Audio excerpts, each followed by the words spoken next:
What is going on, everybody? We've got some juicy news to talk with you today about.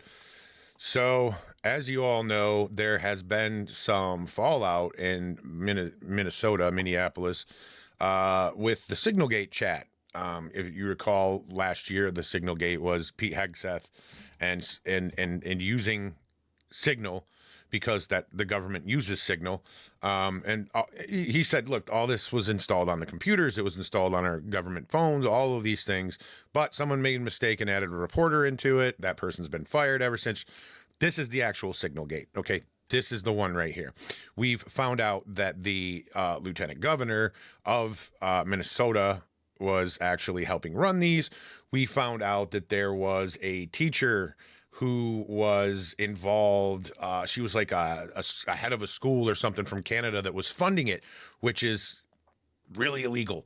To fund unrest in other countries is highly illegal, and I expect to see charges on that down the road. I feel like perhaps we won't see them right away because that's going to take some time. This is international stuff we're dealing with.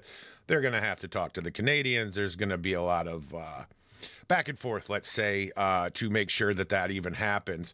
But, well, I have no doubt that this is going to be dealt with in the way that it should be dealt with because everything seems to be these days. Despite what the black pillars try to tell you, we are seeing people dealt with. I'm trying to find the actual post about her, but as I said, there it is right there. All right, so let me show you that really quick. So this is update to the story. One of the Canadian politicians funding anti-ICE protests for the U.S. has been positively identified as Burnaby Board of Education Chair Kristen Schneider after she urged her Instagram followers to send money to Minnesota organizers. And here she is right here. And this is her GoFundMe for them. And she is from Canada. BC School Board Chair among Canadian politicians funding anti-ICE protests in America. Now, if you remember last year, they were taking out ads against Trump about tariffs and stuff, which was not necessarily the most legal thing to do. So, yeah, we'll see what happens with all this. I'm sure there's more to be uncovered. I mean, credit to Nick Sorter. He's really dug in on this. Credit to Sarah Fields.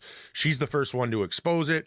It just didn't go over as well when she did it because she kind of chased, like I said on one of my videos, she kind of chased away her support when she started attacking Trump over the Epstein files and so on.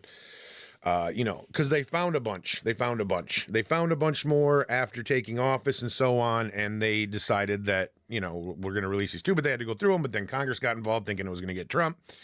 You know the story. So here we are. This is with help of Cam Higbee, of course. Here's Cam Higbee says, Minnesota Signal Network admit they're criminals. Follow up on my last post. Here's the full document screen recorded. This is the biggest and most revealing Signalgate break yet. So let me see if I can find some of the still frames of this. Yeah, let me look. I think I may have bookmarked it, actually. Let me check my bookmarks. Folks. But they're literally admitting that they know they broke the law. So let's go ahead and we'll do the bookmarks from that. I've got them right here, just up a little further. I got a special show plan for the 2020 election fraud. I found a great thread from somebody called Not Krasenstein. He saved almost every video that I used to have before my hard drive crashed with all that on there. He saved it all. So let me go ahead and see if I can find that for you really quick. I know he just posted the screenshot. There it is. Okay. So it might be a little hard for you to see, but I'm going to go ahead and drag these so that we can put them right up on the screen the way that they need to be. So I'll drag this off and we'll take a look at this. And I'll drag this off and we'll take a look at this. And I'll drag this one off and we'll take a look at that one. And I'll drag this one off and we'll take a look at that one. Okay, there we go. So let's go ahead and take a look at what exactly he's exposing here. I'll let you read his description. He says insurrectionists admit to everything. They want their people to die and create propaganda. In this document distributed on Signal, Minnesota activists lay out that their goal is to impede ICE and create flashpoints. They describe flashpoints as moments of chaos where they can de-arrest, save illegal immigrants, or possibly resulting in the murder of a comrade. They make expressly clear they want flashpoints to occur. This message is specifically designed to distribute to their dispatchers. So now I want you to understand these are the people that call you a cult member.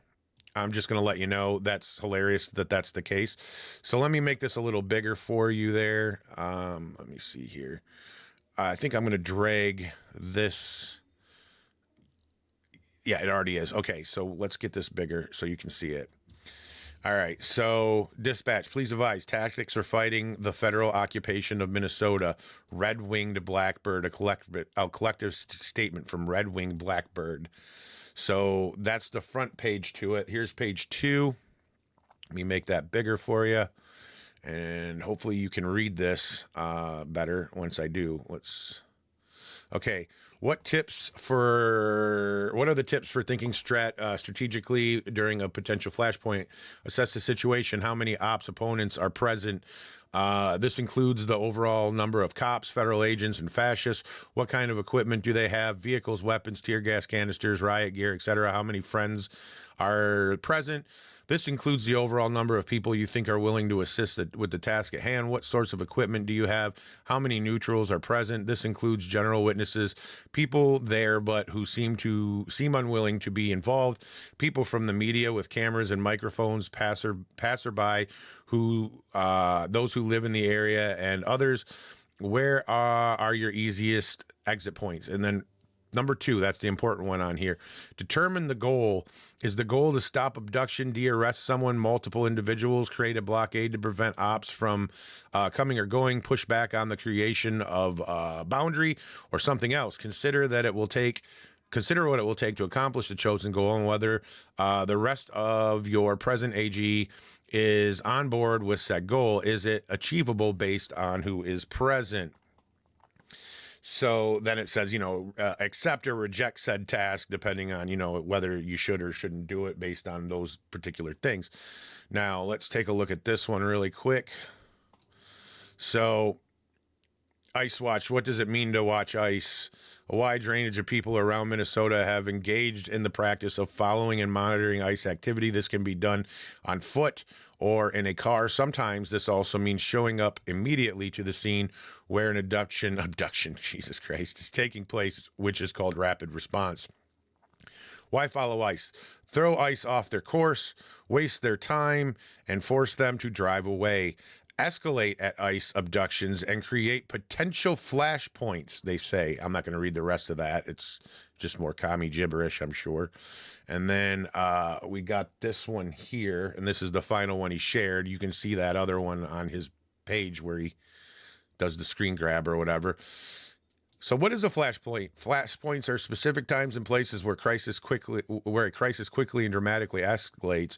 When we say flashpoint, we mean any time and place where masses of people are directly confronting the armed force of the state. There are several places across the Twin Cities metro that already have or could in the future escalate into larger, more sustained confrontations. Another murder, a prolonged and escalating abduction attempt, fascist civilians escalating violently, or mass protests that spill into an escalated confrontation with the state are all potential situations that could lead to flashpoints. These possibilities are dangerous, but they are also sites which can escalate our resistance and inspire people to taking more militant, organized action. We need to be prepared for those moments. We need to keep each other safe, and we need to be able to escalate when it's strategic. So basically what they're saying is that, we could have some more deaths come from this. Another murder, prolonged and escalated, so that's what they were actually hoping for. So, Renee Good and this other idiot, they both died, and that these people are looking at that as though it's a good thing. Let's be honest about what they're saying here. So, bunch of commie gibberish, and then we've got this from 0 Hour. Let me bring that up. He says, whoops, let me bring that up. I got to reopen the tab here. Sorry about that. He says, There we go. So he says, how's it going on Reddit after Signalgate? And he took this screenshot. Let me see what it says here. That's just it. He says, it says here, if that's true, then contact the ACL. Guys, they aren't fucking around. One came to my house around 1 p.m. today and wouldn't answer today too, and wouldn't answer how they got my address. I'm so effing scared. I'll be taking out my septum ring to try to blend in just in case. I don't know if that's legit, man. I think that could be a troll, but that is pretty funny. So at the end of the day, you may or may not have heard this too. I will leave it after this. I will leave this whole thing, but I'm not sure if Data Republican was involved in this or who was involved in this. She's been the most talking about it, the one that's talking the most about it. But they had a website called stopice.net where they would be able to go and sign up to get notifications. So all these communists went to this website and signed up with their email, their home address, everything, like so that they knew where to get to send the alerts out. So breaking quick, take a look at the front page of stopice.net. For contact, Stop Ice is the biggest ice doxing website out there. Follow Astrace, and Bitch, so something. So these, I think, are the two that took down the website and put this up.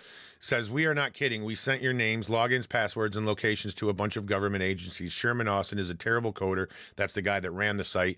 RC Conception and Matt Barron. So before that even happened, what they initially put on there, if I can find it, oh boy, we're at the 2020 election stuff. I'm going to have to scroll for a minute because there's a lot of that. What they first put on there was hilarious, and I think I have it bookmarked right here. There it is. So this is what actually showed up on there originally. Hello, stopice.net.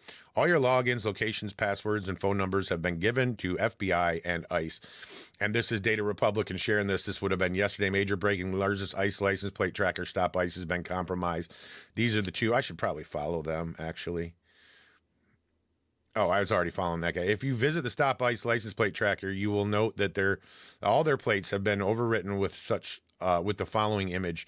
So what's dangerous about what they're doing with this Stop Ice thing is that, as we now know, these aren't professionals, right? These are just a bunch of commies that are LARPing as though they're like some kind of professional organizer, like almost like law enforcement, but they're not professional. So what's dangerous about that is some of these license plates that are showing up on there are just regular people, right? Just regular ass people that are visiting or in Minnesota, maybe visiting from out of state, rented a car, stuff like that. They just automatically assume it's ICE. So it's good. Everything's getting taken down. These people are being held accountable, and soon everyone that signed up will be held accountable. I have no doubt, because that is an actually illegal thing that they did. That's not free speech. You're not allowed to you're supposedly not supposed to be able to put people's license plates into your photo without their permission, right? You're not supposed to be able to do that. Matter of fact,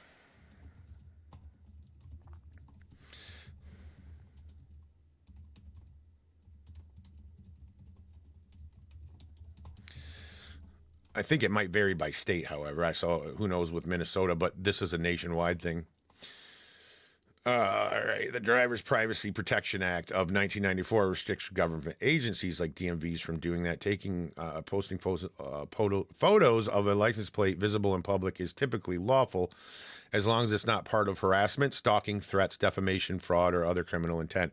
So, unfortunately for them, this is the problem for them right here.